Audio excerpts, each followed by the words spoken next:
are the procedure looks like on practical, what's happening there.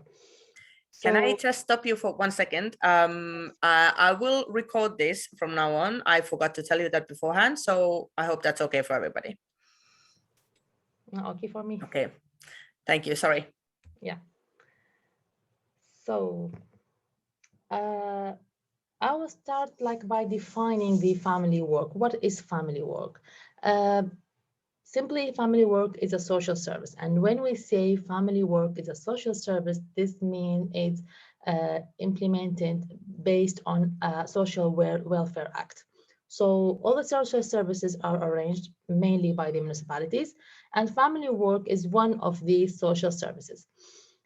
Uh, what does family work means? It's basically the family work supports the health and development of children and people based on their needs. So the social worker will evaluate the situation of the families and evaluate the needs of the what kind of social of family work the family needs. And it also, we can say like family work is a concrete professional help to families in their own home, given by the family workers. So, uh, as we said, is assessed to be in the needs of more intensive help in their everyday life. Family work can be preventive action also, one, because one of the objectives of the family work is to prevent taking the children into care, preventing to take the children from their home to the custody, into custody. Also, family work, uh, there are two main types of family work. One is the intensive family work that indeed needs a child protection clientship, and the other family work doesn't need like a child protection clientship. Uh, Sorry, I lost the, yeah.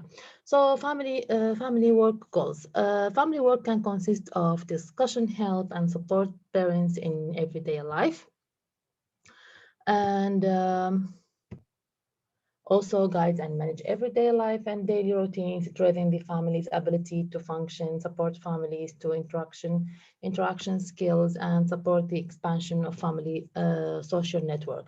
So these are like in general the family work goals, because it's basically in practice family work can be, for example, um, counseling with parents in doing their housework, how to manage the budget things, and how to manage in the economic situations, how to what to do. Some parents may have crisis in different cases of life. Maybe they are in need of advising about the raising of the children, what to do, how to deal with the children who have any kinds of difficulties, how to find a day routines for the child to raise him towards a good life or good life habits. So let's first like go through the whole process of the family work. So how does the family work start? Shall I Mm, change? yes, Yeah. please. For some reasons, I have only like a small screen of our, Yeah. Okay. yeah, but I can see like, yeah. So how does the family work start? Maybe that's why many people that I know from many different communities are afraid of from the family work, because it starts from a notification to the child protection. And that's maybe one of the reasons that made many families just simply don't want to involve any other people or any family workers to come into their home, which is totally understandable. But we have, at some point, we have to clarify what is family work, so people do not afraid or welcome the family workers just like other workers. They are not like coming to take the children, or they They are not going to write horrible reports about the families and the children. So the child protection notification can made by a teacher, kindergarten teacher or workers, playground, maybe supervisor, or from neighbors, from parents themselves. Maybe we can see like the Finnish people, they maybe they know more about the system of the child protection, so they themselves like would call and say that, okay, hello, I need help, because they know it's their right. We all need help at some point, especially with the children. But the problem is that we are afraid. We don't want to call and say, okay, I need help. In Finland, it's really okay to ask help. Um, or maybe anyone who has any concerns about the child, or have any worries about the child situation, think that the child is in danger, so he will or she will make a child protection notification. What will happen then, that the social worker will, after she or he would receive the child protection notification, they will contact the parents, they will contact the family. So here is the very important thing, because it tells how you flexible. It's to show how you can be like flexible and accept the whole thing. You are not afraid. You are not in danger. The social worker will call you and tell you that, okay, the teacher, for example, had made child protection against your children, because against your child, because your child was, for example, violent in school, or due to other any other situation.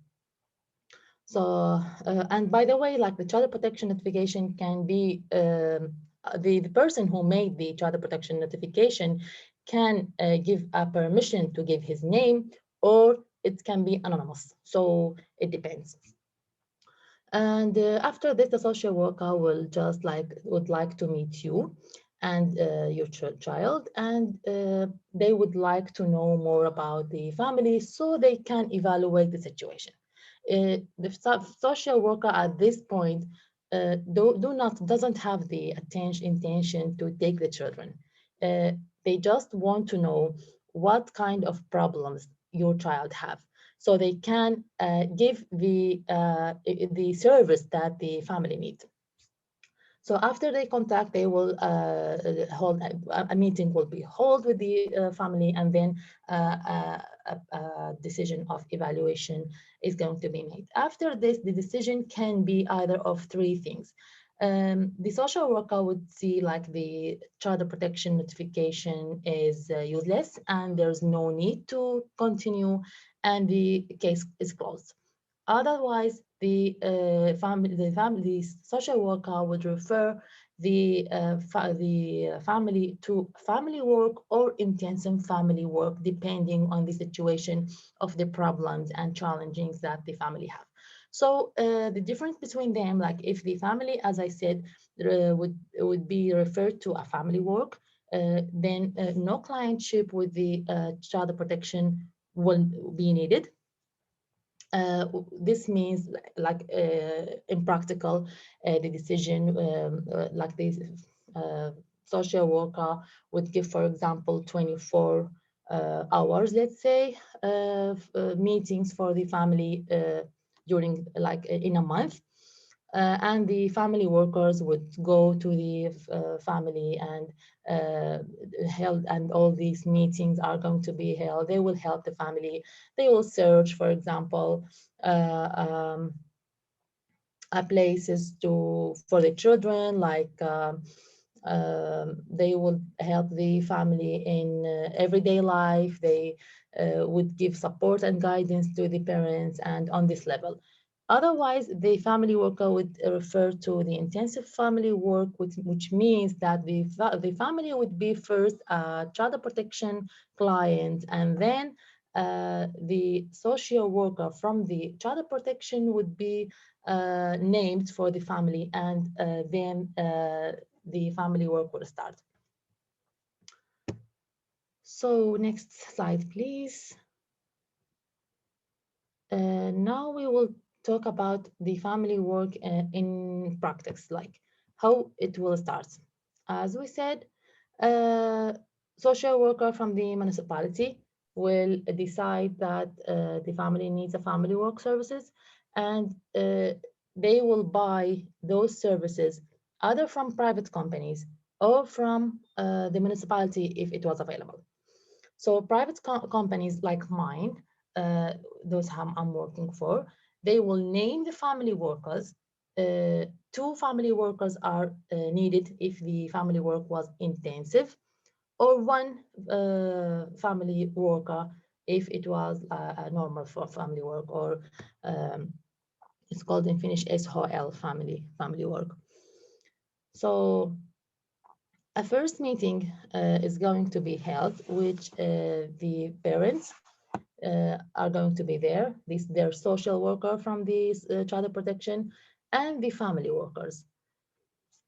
So they are going to be there in the meeting. The first meeting, the social worker from the child protection will tell the family about, will introduce the family. Okay, hello, you are here because you have involved to an intensive family work, and the workers are going to work with you. They are going to visit you at home or at a park, or they will meet at a cafe, in the cafeteria. It doesn't matter, but it's really important that the family workers visits the family at their places at least 2 or 3 times. So, and after that, the family workers are going to call the parents, and the work will start. Here, the most important thing is what I'm facing, like in my work, that when I call the clients after this first meeting that happened, um, they will like they would be afraid. I have been in situations when the clients just close the phone. They don't want to talk to me. I have been in situations when the clients do not like open the door for me, even if we had like previously appointments and they know that we are coming, they do not want us. I keep heard like rumors about the family workers, about child protection institution in a whole, and this is really bad, because at the end of the day we have to write a report to the social worker so she can evaluate what kind of services, what kind of needs the family needs. For example, we have succeeded in affording the hobbies for the families who cannot afford it. We met the parents and we see that, okay, because of their economic situation, the children just can't go to any hobby. So we wrote that in our reports. We have to give a monthly report to the social worker, and then the social worker will be responsible to make a decision of the social service. So the social worker said, okay, just go with the family, search them the hobby they want, and the municipality will pay. So that's it. We have been in other situations when the children has been already into custody, and the family work, through the intensive family work, we try to correct the situation in the family. We try to correct the reasons why the children took into custody. So maybe the mother was tired, maybe the mother has any kind of life crisis. Maybe she is going through many things in life, like work, or any kind of mental health problems. So after the work, the family work, we try to guide the parents. Okay, we are trying to evaluate the situation there in the house. Is it okay? Is it safe for the children to be there again? Because at the end, like at the first place, the like the place of the children is to raising like at home, at their home, not into institutions. But of course, like because of many other like problems and circumstances, they have been taken into custody. So through the family work, many children has come back to their families, and with the assistance of family work, we made daily basis routines for the family. We sat together, we just like, okay, we can now determine every member's role in this family. You are going to do this and that, and the even like we are giving some kind of jobs for the children as well. Okay, your duty is to arrange your bed, your duty is to help your mother in the kitchen, like and we wrote all that on paper, and the family just follow these laws of the family, and then everything is going to be fine, and that was it. So it's not a big deal like to accept the family workers or to welcome them, and it's really important to be open at this point. So um, where I was, yes. So maybe next slide, Janika.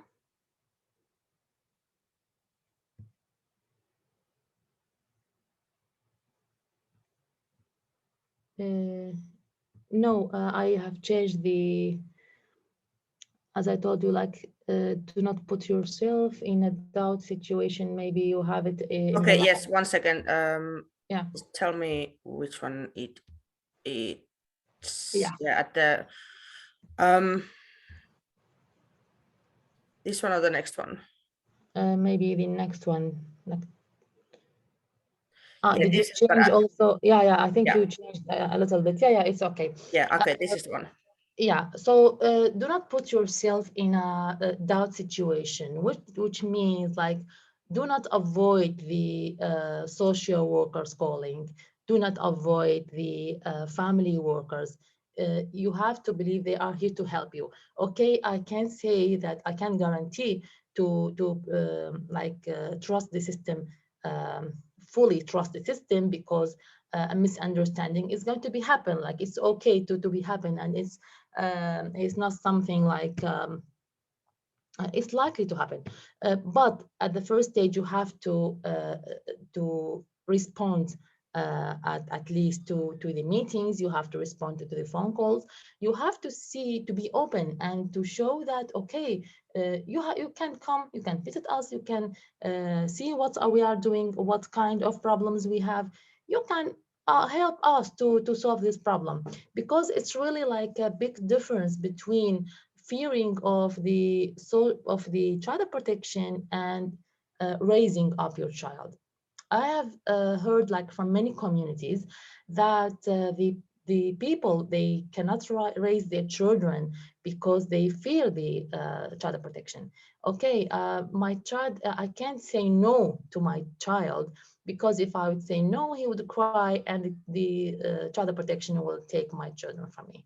This is totally wrong, because when we visiting the families, we literally educate the parents how to say no to your child, how to tell him, okay, your screen time is up, you can't take the phone anymore, you have to read a book, you have to do you have to go out, you just do anything else except playing with your pad or watching any screen.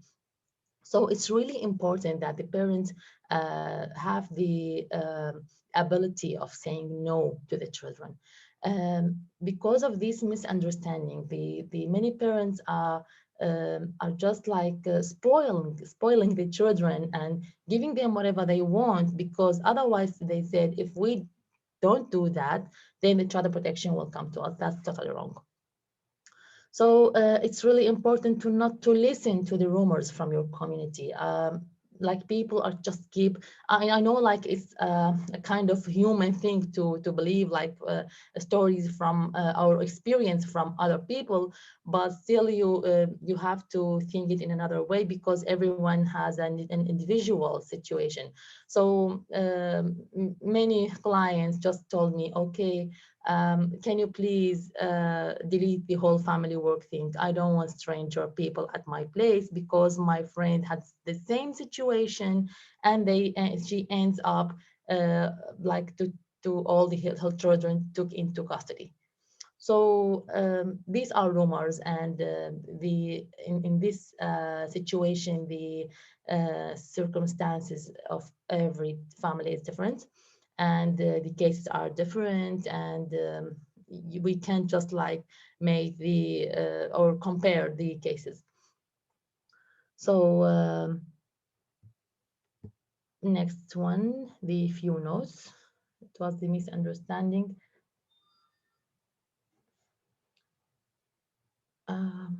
Sorry, it's just going backwards. Backwards, maybe, yeah. Yeah, but how do I do it? Because the screen is now full. 1 second. Yeah. I think I have to. Really, there's no way to go back. Ah, okay. 1 second. Yeah. I thought, because it will just go forward.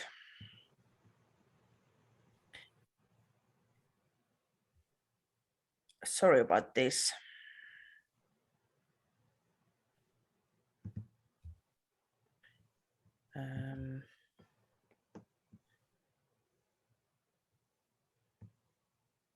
Why does it not go?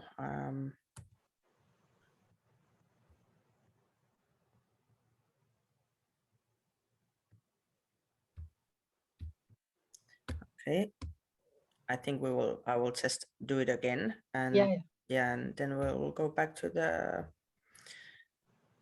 Actually, I will do it this way. Yeah, I think it's easier. Yeah. So I'm about to talk about the misunderstanding is likely to happen with child Yes, protection. this one. Yes.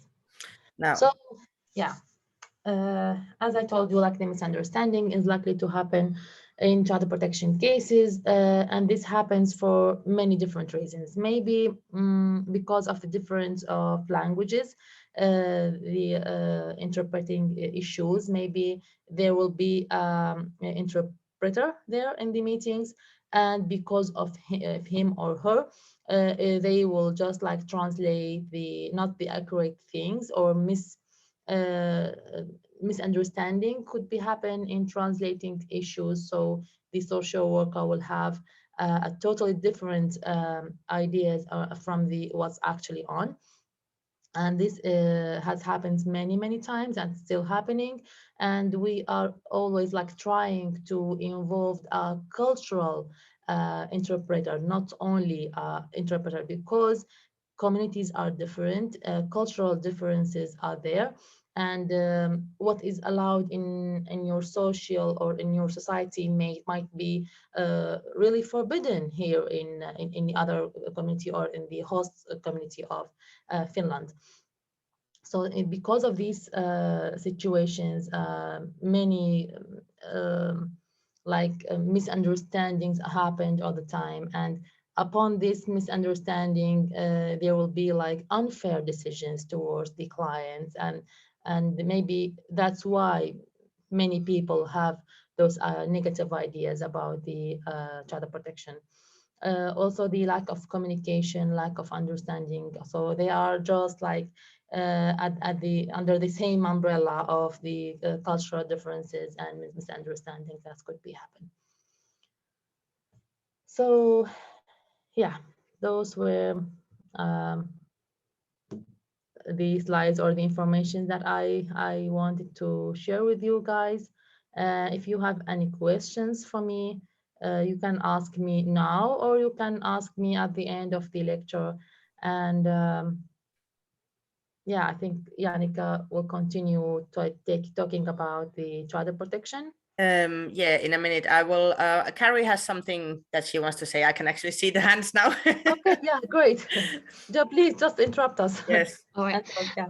Hello. I Hi. just wondered when, say, somebody makes a report against someone and they're sort of doing it maliciously and making false reports. Like, does that then stay on that person's file, or like, is there a mark next to their, like, say, I've heard stories where like an ex-partner makes false reports against their partner to sort of affect the child custody arrangements and things like that. Like, does it follow on, or like how does it affect them in any way, like the other parent?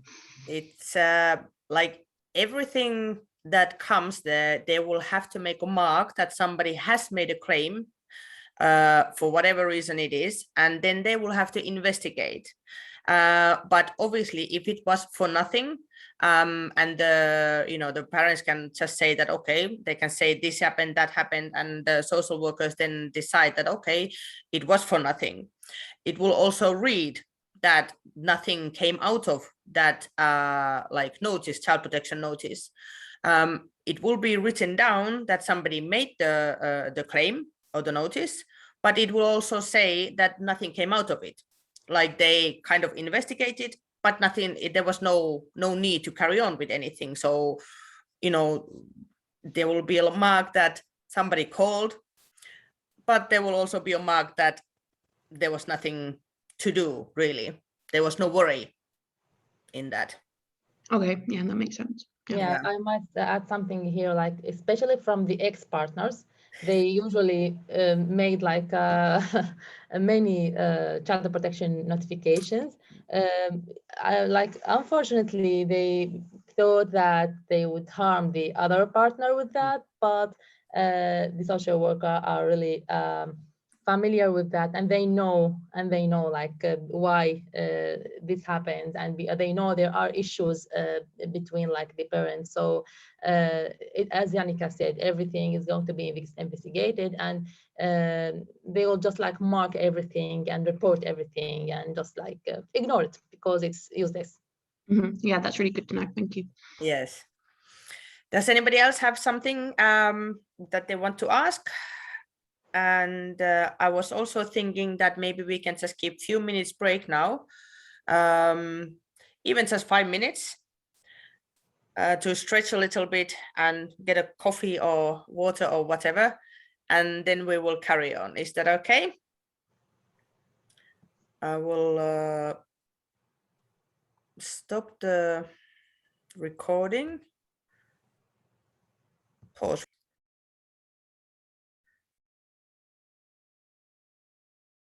Yes, at least one thumb up.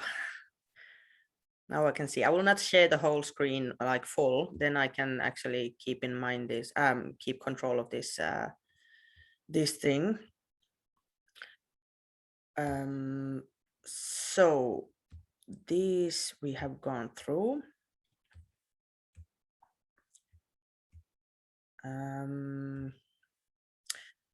Something about the child protection. My like point is in a way similar to what Roa was saying, and the process often is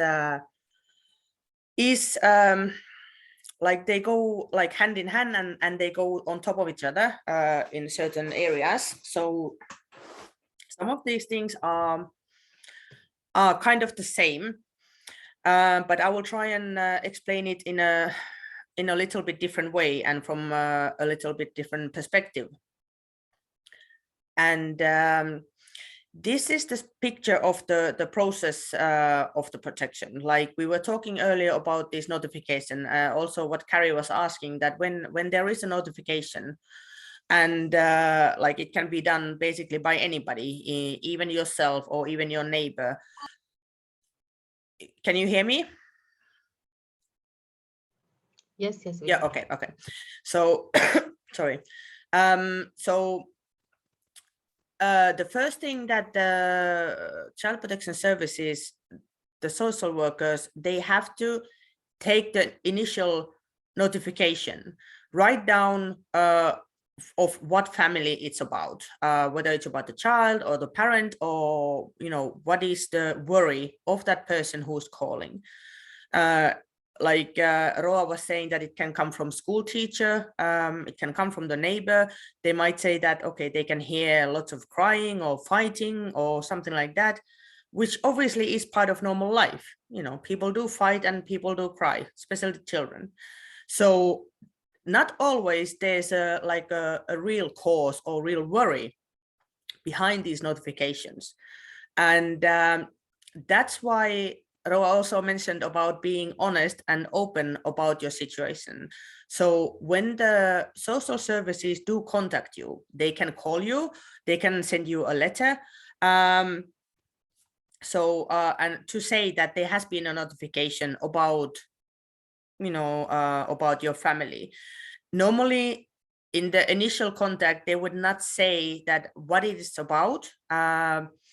They would want to meet you so that they can talk to you in person. They will normally not talk to you on the phone about the real worry, what they have, or what the notification was made of. They want to meet you, so they will try and make this contact, the first contact, either at the office or at your own home. And in there, they will, depending obviously of the worry, they will try to assess, you know, was there any need for that notification? What was the worry of that teacher or the neighbor or whoever? And see that, okay, you know, how does it seem in the house and with the family? And if they don't have any worries after that initial meeting, then there will be no, you know, nothing will follow from that. Everything will finish, and they will just say that, okay, we investigated and there was no worry. There's no reason to carry on. And in here, the assessment has to be done very soon after the first report or the notification, because in case there is like a worry, like a real reason behind the worry, then something must be done. The child might be in danger. Reasons I will go through in another slide. And let's say that they decide that, okay, there should be something, or it needs more investigation to go into more details about the family situation. And then they will start this child protection, it can be either like this family work, like Roa said, initially, which will be like 3 months. And that's like the minimum that the social workers or the family workers would come and meet you and the family. The meetings can be also outside or in the house. And they will make a plan about the needs. They will listen to the parents, and they will also listen to the child. Of course, that depends on how old the child is. So, you know, you don't always get like very accurate answers, maybe.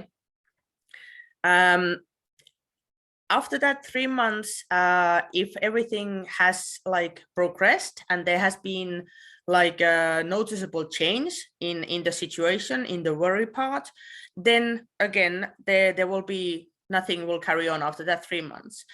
But often the case might be that they will carry it on for another 3 months.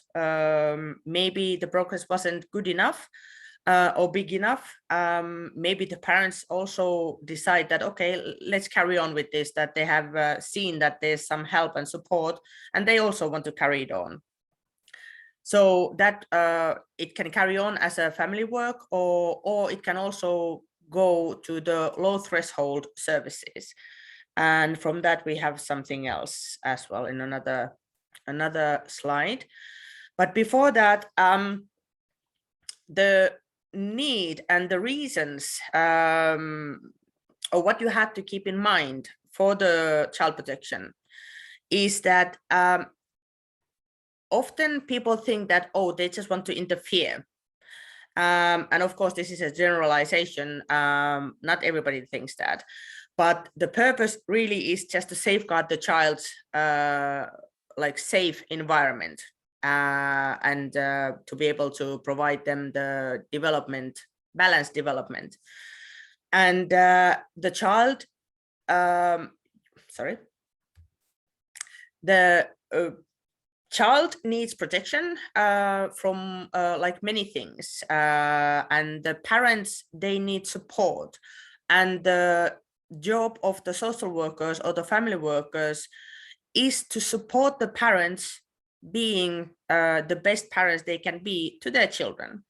And this is one place where like misunderstandings can happen about these cultural or religious or certain type of issues. I often say that just because we are in Finland, it doesn't mean that people always have to live like the Finnish people do. Finnish people don't live all the same way. So of course there's a big variation in the things that how families work and function and what their rules are and so on. Sometimes people think that oh, they are here to investigate me as a parent, or how clean my house is, or how often I cook, or how I cook, or whatever. This is not what they are, you know, focusing on. The best of the child and the health and the environment for the child is really the priority. And one thing that people, immigrant people, and sometimes also the Finnish people don't like realize is that the child actually has a right to say their own opinion about what they would like or how they would like, or, you know, they have a, you know, they've got a right to say and participate in their own decision making, obviously according to their age and development. Some reasons why there might be need for social services, whether it's this child protection like intensive care or family work. You know, in family situation, they can differ a lot. They can be illnesses for the parents. They can be illness of the child. They can be drugs, alcohol, or self-harm, again, to the child or the parent. There might be violence in the family. And violence is like kind of a taboo topic. People don't always realize what is considered violence. In Finland, any type of harmful touching, even the, you know, slap on the cheek or to the bum, it is forbidden. And this can, like, for many other cultures, it can create like a problem or issue, because in many other cultures, slapping is considered like normal raising, and it's not considered violence like in Finland it is. This I mentioned already. One more thing about this, that some cultures some cultures tend to give their children like a big responsibility in the family. And yes, of course, these all are generalizations, but for example, the oldest girl might be expected to cook and look after the little siblings in a manner that is too much for them, because their main job as a child is still, you know, play, go to school, take care of that school. That's their job. And that doesn't, of course, mean that you can't expect your children to participate in housework or helping you out in looking after the siblings or that. But when it comes too much, then it's not correct. And I mentioned this low threshold services. Sometimes these are like, people don't even realize that these are actually like social services. Like there are family cafes, there are places that the parents can go and you know, their children can play around with them. There might be a childminder there. You can have a cup of coffee. There might be a topic that you're supposed to talk about. But those places are these low threshold, you know, places. Those people who are like the ohjaaja and they're running the places, they are normally professionals, and they can also keep an eye on, is everything is okay, and they will then hopefully, maybe grab you and say that, okay, listen, is everything is okay, and would you like to talk, or things like that. That might be just what the mother, for example, would need in that particular case. And if they start to communicate, the mother might bring out that, okay, I'm just too tired and whatever. In that case, the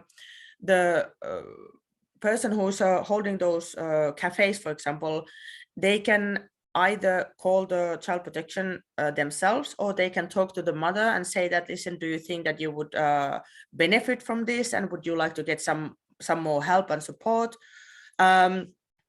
So it's not always that you have to have like a serious problem in order to get help and support. And kind of the social system in Finland now is going more and more towards these low threshold services, so that people would get help and support before the problems get too big.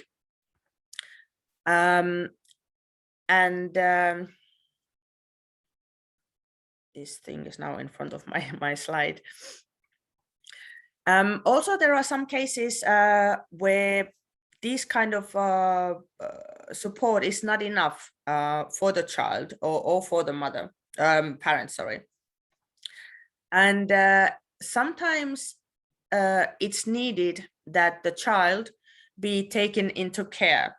And also sometimes it can be possible that the whole family is being put to like a home or house where there usually is more than one family, so that the social professionals can help and support the whole family.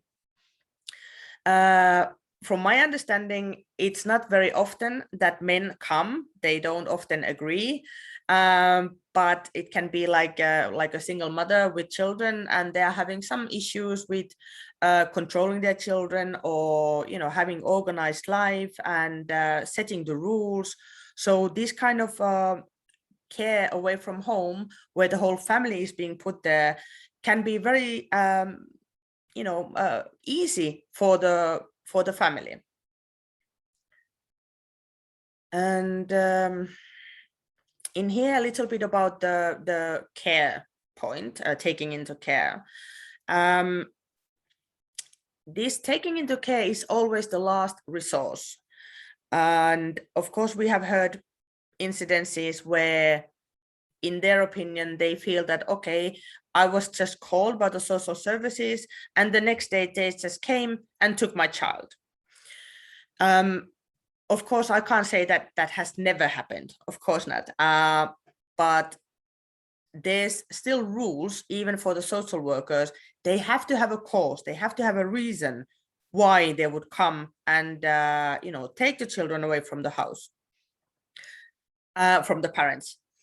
And I think this will come under the misunderstandings of maybe not understanding the whole situation, why they are even coming there, what is the worry for the social workers about their family, like, what am I doing wrong? Why are you coming and taking my children? So it's like a very big thing. But because of the process is like by law, it's set in a certain way. So they have to give notification to the family. They have to first, investigate, and the plan is made together with the family. So it's like they don't just come and take. Having said that, of course, when there's proof that the child is in danger, then that is the reason and the cause for the social workers to interfere in a way that they will come maybe with the police and take the children or child away from the house. For example, if the parents are like so intoxicated or using drugs, and they can see that the child has not been taken care of, and the child has been neglected. So of course there are incidences where it is better for the child's safety to take the children away from there. but also then the work with the family would start, whether the parents can be supported and helped to try and get them sober and, you know, in a better shape. So that's like, but the child has to be taken away to provide the safe environment for them. Also, whenever the child is being taken into custody, the first initial period is 30 days, so 1 month. And in that time, you have to like decide, or they have to decide what they will do after that 30 days, whether they will carry on for another 30 days, or whether the child will be returned back home, or whether the child is better somewhere else. So there are like different possibilities. Sorry. Yeah, I wanted to say about this one, what Roa also already mentioned about this being open and honest about issues. For immigrant families, it's often like very like shameful to talk about your own family's issues and problems. And not just immigrant families, it goes with anybody. Sometimes people don't realize that there is an issue, maybe with themselves, maybe they are just tired, maybe they are depressed, maybe they are ill in some other way, that they can't even see you know, the change that might have happened in themselves, and they don't realize that they are doing certain things. But when you are being open about your own abilities and your own needs and where you might need support, then of course it's easier for the social services to try and support you in your way of bringing up the child. And sometimes I have to mention that I said earlier about this, that just because we are in Finland, it doesn't mean that everybody has to live like Finns do. And especially with the culture or the religion, there's a lack of understanding in many Finnish social workers or social service providers about why certain things are done in different cultures. And like, if you understand the reasons behind certain things, you might understand, you know, why the parents do certain things as well. That's not to say, of course, that in any culture the hitting is you know, allowed, or that it's good. But in many cases, that is how they themselves, the parents, were raised up, and they don't see anything wrong with it. So of course they don't see anything wrong with them using the same methods in bringing up their own children. And now, does somebody have anything to ask?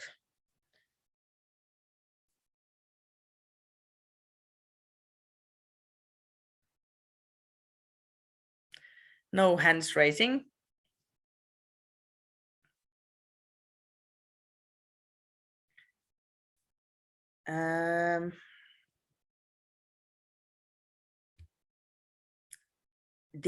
This is something, this is now some information that you can find online from THL, and the first one is in Arabic, and the others are in Finnish.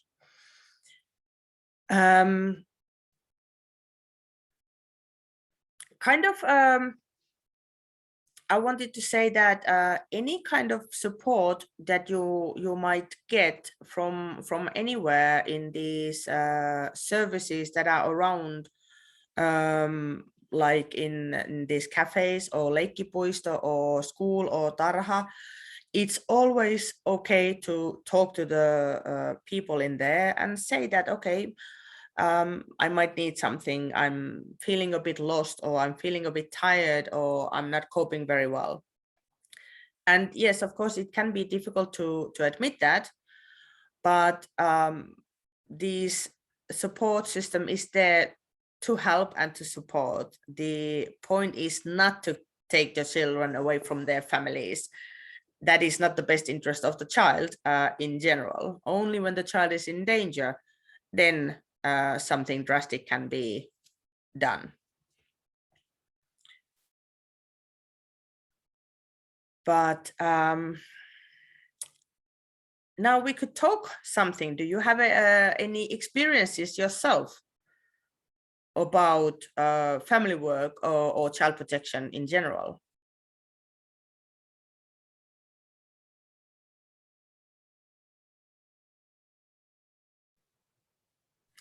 Nora, please. Hello, everyone. Yeah, so my name is Nora, and I think I know quite a few of you. So nice to see you on weekend. I had an experience, yes. I moved to Finland in end of 2015 with my son and daughter. My daughter was a teenager then, and my son was just 10 months old.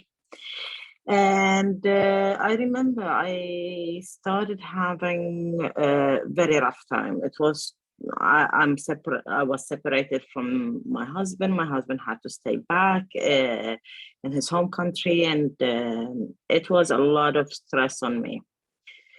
And I felt lonely. I had nobody. So it was, in the end of the day, I was like, okay, I can't. My anger is getting higher. My stress is higher. I'm feeling more stressed.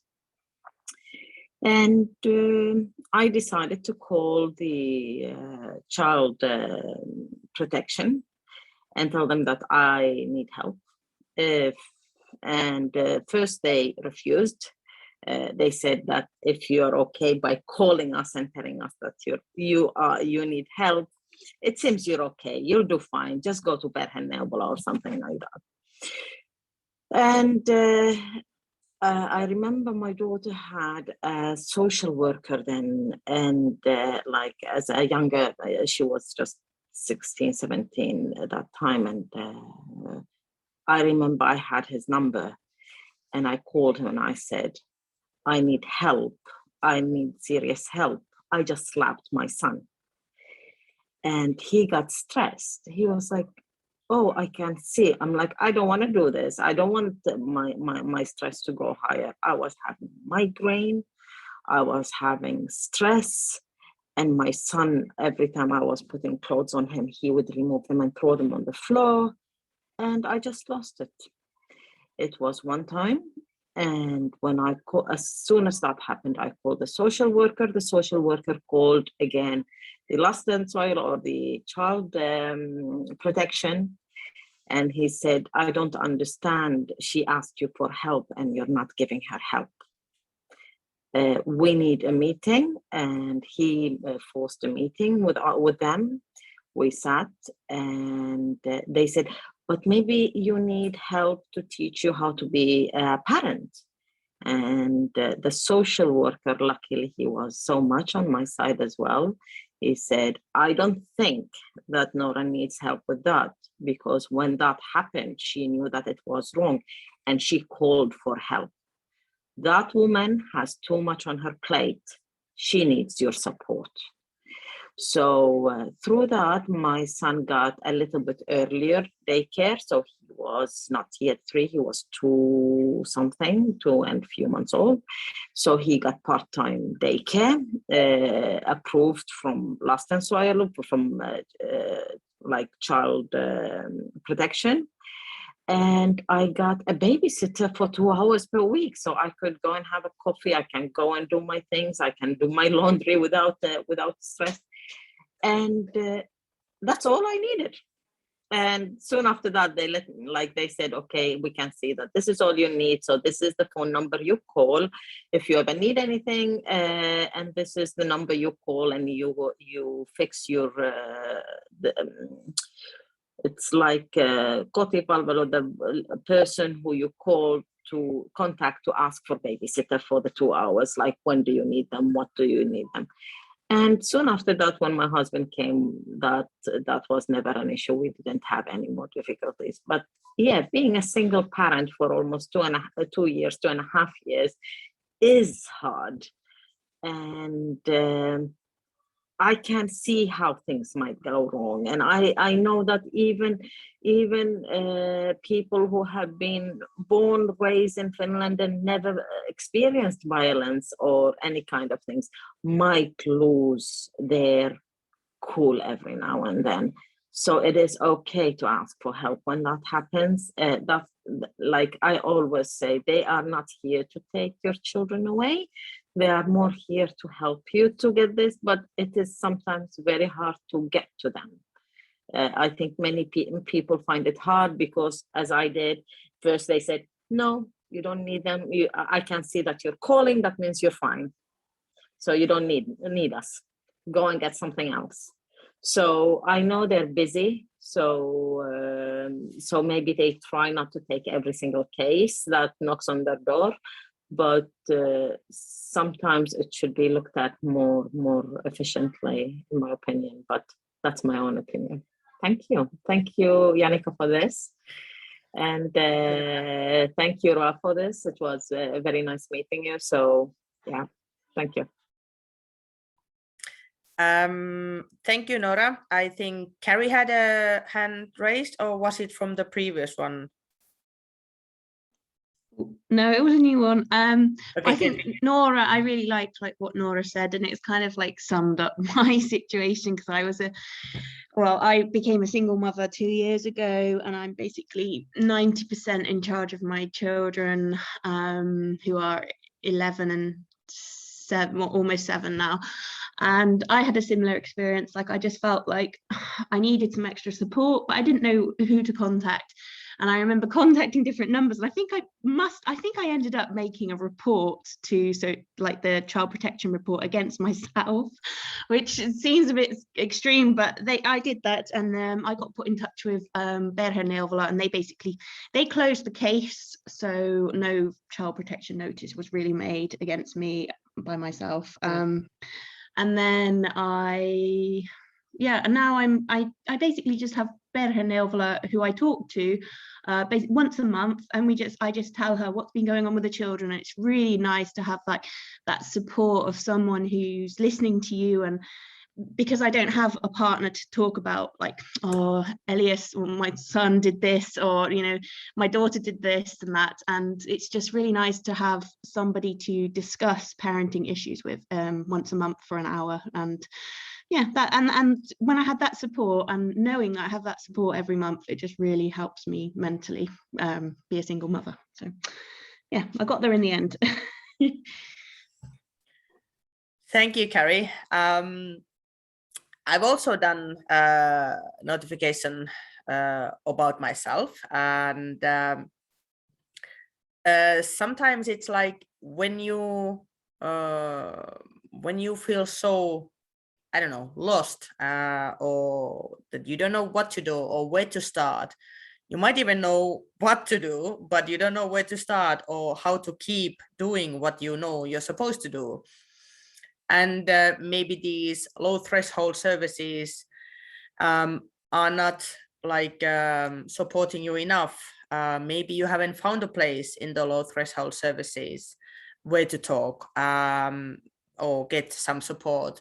Then I think that the child protection notification, it's one way of getting to be noticed, because they can't ignore any of those notifications. So it's like one way, at least then somebody will call me and contact me, and then I get to say what's on my mind, what's bothering me, what's worrying me. So it's in a way, it's very good way. I understand that not everybody would agree about it. Also, I wanted to say that like the social service providers are sometimes like if you've been working there for years and years, you might get even a little bit like, blind to certain things.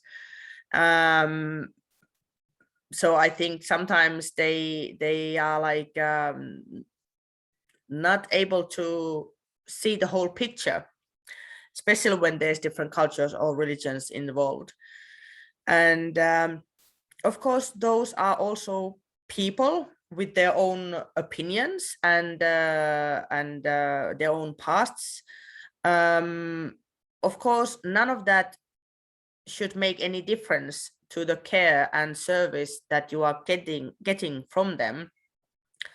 But the fact of life is that, of course, it does sometimes make a difference. There might be, racial ideas in the, in their minds, and they might not even notice it themselves.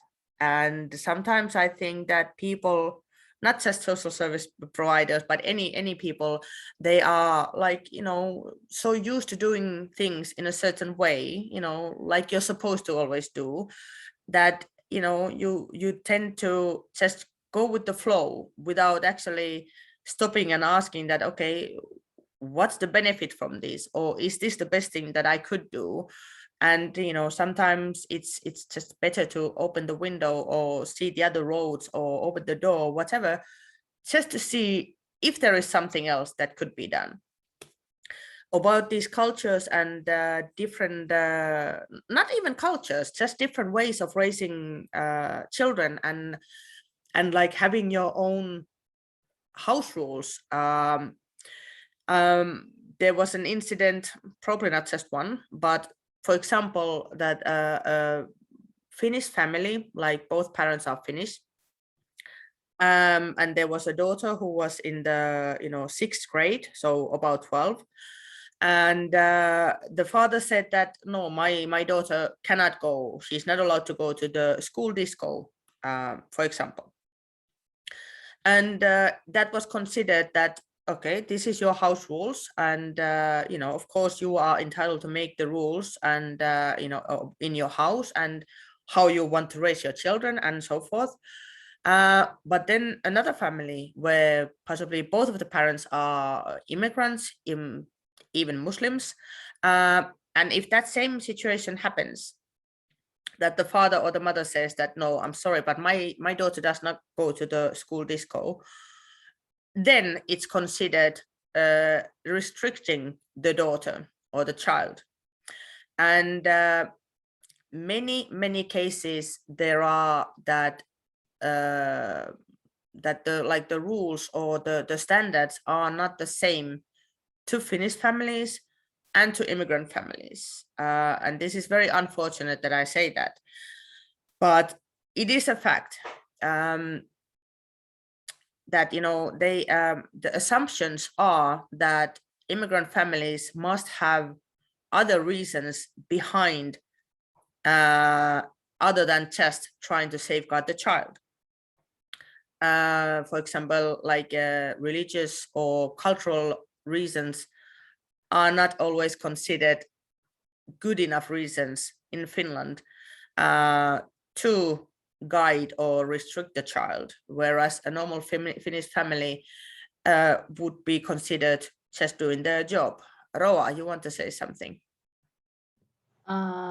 Yes, I would like to comment on the thing you said about the assumptions. I myself, maybe I didn't have the assumptions from the social worker, but I have it from the supervisor of the leikkipuisto, of the playground. So I have a child who goes to these activities of evening playground, and and of course, like I don't know, like he had many fights with those kids, which is okay, which is like normal maybe. But the supervisor there, like she called me once, twice, thirds, maybe 3 times, and she's just like, okay, your child is kind of violent to others, talk to him at home and so on. So I talked to my child, and like kids and all these happens. But then like she called me and said, Okay, now I really advise you to take the contacts of the perhenevola, the family advice or something like that, and it will be good for you before someone makes a child protection notification against your child. So it will be good that you yourself will, if you called. Well, I know like she has that kind of assumptions because my child is like from the backgrounds of immigrants. I know like she always they always have that assumption that okay, there might be something like at home, maybe the mother or the father, or they have any assumption like about my child or the situation. So I said I don't want to be a fishy or suspicious like person. Of course I will call. So after I called and I told the perhinovola worker, then I told her like, please can you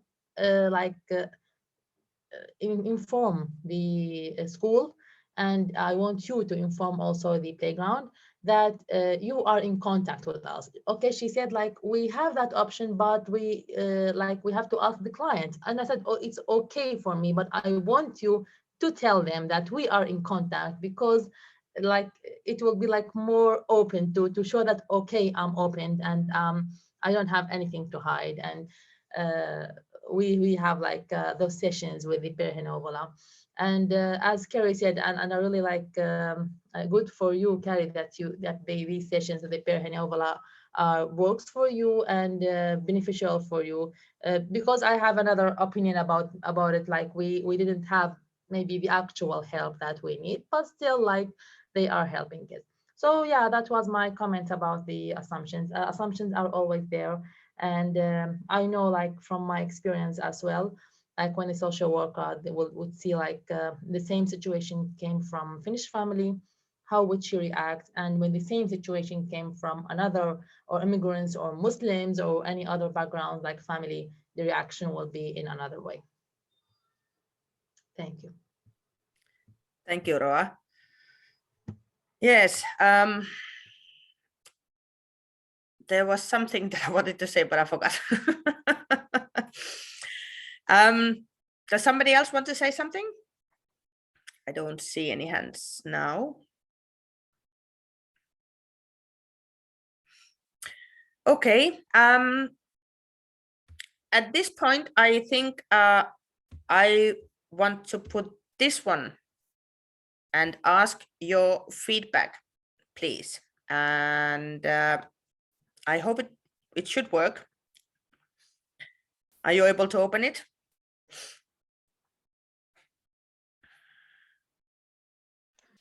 I can't click on it. Can you Really? like? No. Yeah, maybe you can. I will put it to the chat. To the chat, yeah. Yeah, 1 second.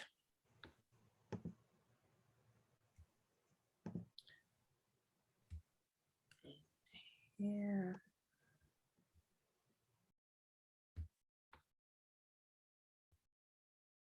Okay, now.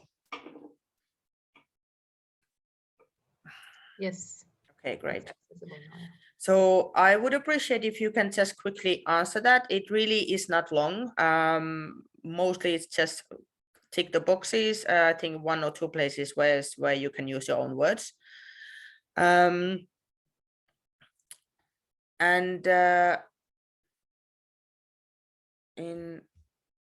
in here is also my like work email, in case there's something that you want to ask later on. And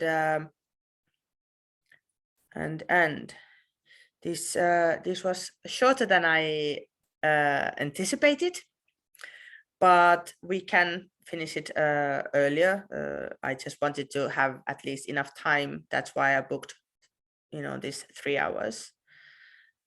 But I can add also my phone numbers, my work phone numbers. So anyone, sure. Yeah, just like if you have any questions or anything, you just can ask me. you can put it to the chat, right? Yes, I'm putting Yeah, it to the okay, chat. good.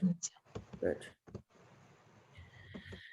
And tomorrow we have the second part of this project information info sessions, and that is about work life and about Kela.